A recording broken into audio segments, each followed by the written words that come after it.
welcome back to the deep dive. So today we're setting aside the usual global conflicts, the big scientific breakthroughs, Mm-hmm. and we're going to focus on something a bit more personal, the archaeology of ancestry, you could call it. I like that. We're doing a deep dive into this single, really detailed narrative source. It's titled The Forgotten Key. Right. And this isn't just, a simple story about finding a lost bracelet or something. Our mission here is to treat this narrative, which follows a character named Emma looking for a family heirloom, as a kind of sophisticated case study. Case study. Yeah. We're analyzing the specific step-by-step blueprint of discovery that the author designed. We really want to understand what makes this whole process so emotionally transformative. So it's not just about finding the item. Exactly. It's about how you get from just finding an object to, Yeah. to actually connecting with the people who owned it. Absolutely. And we're going to be charting the specific environments, the layers of obstacles, and the emotional triggers that are described across the source's 5 scenes. Mhm. The stage is set in a it's a traditional, almost cinematic way, isn't it? A dimly lit, dusty attic. Oh, classic. And you've got Emma, she's following instructions from her grandma, armed with just a flashlight, and this one single clear goal, Find the family heirloom. find the heirloom. That's it. And that environment is just so crucial from the get-go. It immediately establishes this idea that accessing the past is inherently difficult. Okay. It's neglected, it's Yeah. messy, it's physically uncomfortable. It's basically the opposite of some easy, streamlined discovery. Okay, let's unpack this resistance right away. Because the opening scene, it almost feels like a discouragement mechanism. Yeah. The source material spends real time detailing her physical reaction. Yeah. The coughing, the sneezes, she's muttering about cobwebs. Yeah. Why establish that physical cost of entry before the intellectual search can even begin? Well, it's a classic narrative technique, right? It's all about weighting the eventual success. If Emma just walked in and found the heirloom in 2 minutes, the emotional payoff would be, well, minimal. Right, it'd feel cheap. Totally. By forcing her to contend with the dust, the physical clutter, the author is basically telling all of us that reclaiming lost history takes effort. The environment is testing her determination. So it's a test. It shifts the entire purpose of the search from just a casual stroll down memory lane to a dedicated quest. And that determination is tested almost immediately. The source calls it a false start. Mm-hmm.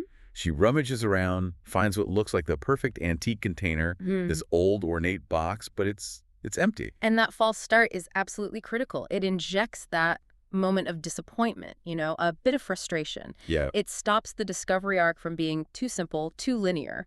It teaches Emma, and I think it teaches you as the reader, that your assumptions are roadblocks. You can't just grab the most obvious thing. You can't just grab the most beautiful object. The real treasure is hidden more subtly. It pushes her past that surface level. So she moves past the obvious, and that's when the true container appears, a small locked chest tucked away in some obscure corner.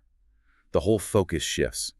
The text says her eyes light up with excitement. Yes. And that's the first real emotional ignition we see, replacing all that earlier physical discomfort. That excitement, it signals the change. She's not aimlessly rummaging anymore. Now it's focused, determined effort. She knows she's found the right vessel. Stop. But the author introduces the next, more specific obstacle. The chest is locked.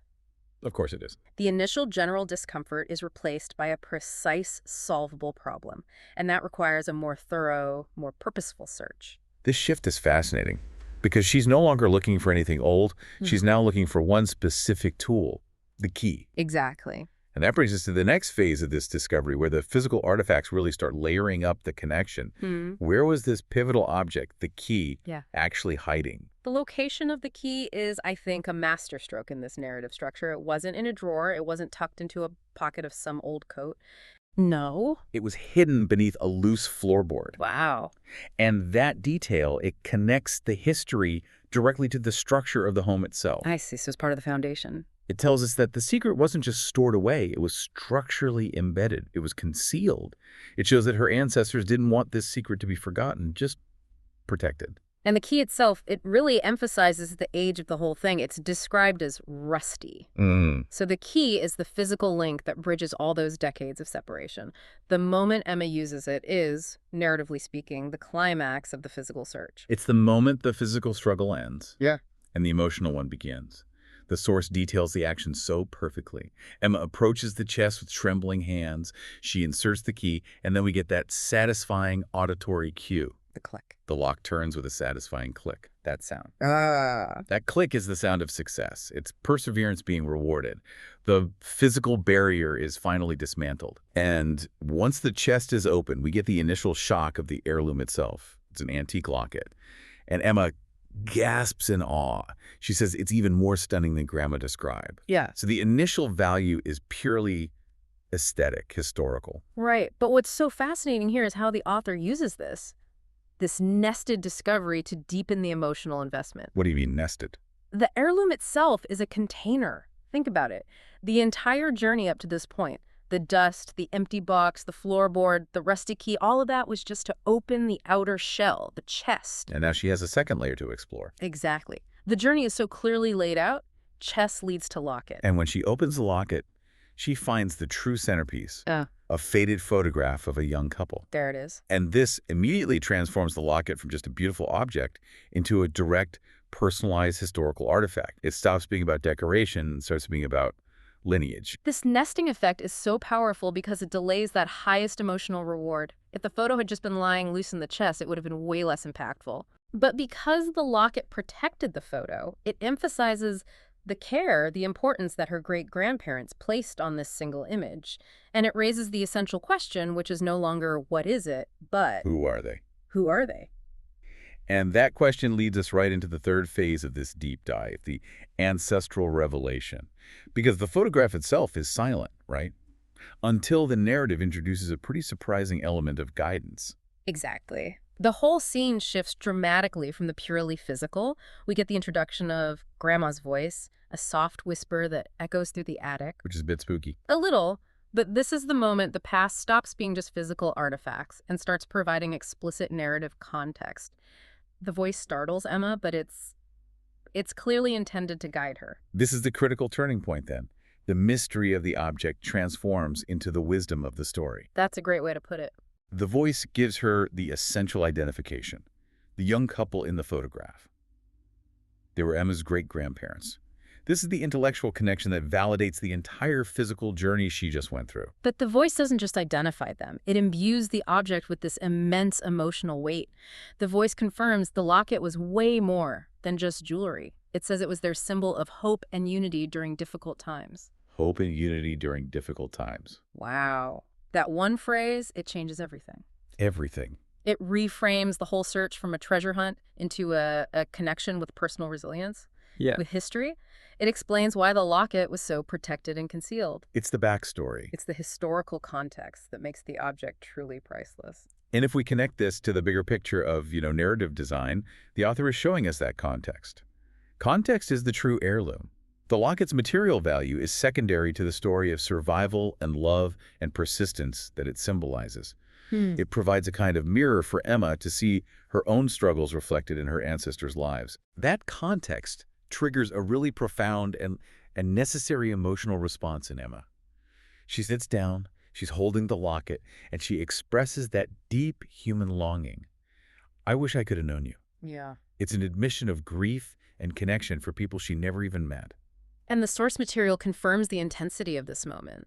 It describes her feeling a deep connection, and it notes that tears well up in her eyes. It shows that the journey, which began with, physical discomfort, the annoyance of dust, Right. has now culminated in this profound emotional empathy and shared history. She has successfully transcended the decades. And that profound connection, it immediately translates into a commitment to the future.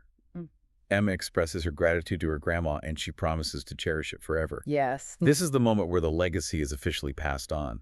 The burden of keeping the secret is lifted from the attic, and the responsibility of living the story is placed on Emma. It's the final necessary step in the emotional arc. She doesn't just find the locket. She vows to integrate it into her life. And that promise, it sets the stage for the narrative's conclusion, which is all about transformation. And here's where it gets really interesting. Because the external physical environment suddenly reacts to Emma's internal realization. Once that emotional connection is complete and the promise is made, Emma places the locket around her neck. This is the integration of the past into her present identity. And this is where the literary technique just comes right to the forefront.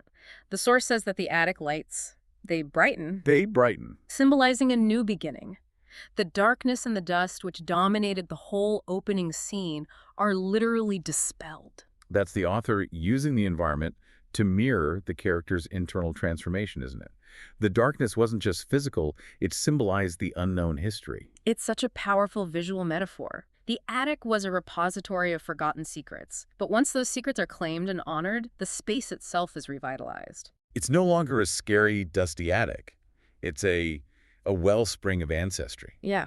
And Emma confirms this transformation herself. She says that she now carries a piece of you all with me now. The object has become part of her identity, her consciousness. So the search is concluded, not with her running out of there, but gathering a few more keepsakes. A measured, respectful departure. She has fundamentally changed her relationship with the entire space. And her final reflection, it just seals the whole arc. The old attic kept your secrets well, but now your stories will live on. It acknowledges the attic's role as a guardian, but declares that its service is over. The torch has been passed. And the final soundscape, it just reinforces this generational theme. As the scene fades to black, we hear the soft sound of a lullaby playing. It's the sound of comfort, of legacy, of generational continuity that began with two young people just holding on to hope during difficult times. If we connect this whole process to the bigger picture, the narrative structure of The Forgotten Key really provides us with a clear blueprint for profound personal discovery. It emphasizes the necessity of overcoming these layered obstacles. Right. The environmental frustration, the structural concealment of the key, and then the layered revelation of the objects themselves. It shows that the value lies not in the antiquity of the object, but in the specific historical context that the object protects. It's a compelling argument that we need to stop viewing heirlooms as just static artifacts, and start seeing them as living conduits to historical context and emotional resilience. Totally. Emma's journey illustrates that the true reward wasn't the material locket, but the moment she understood the hope and unity that locket represented for her family. She didn't just find history, she found a piece of ancestral strength that now empowers her present. Exactly. The narrative underscores that the physical act of finding the truth fundamentally alters your perception of reality.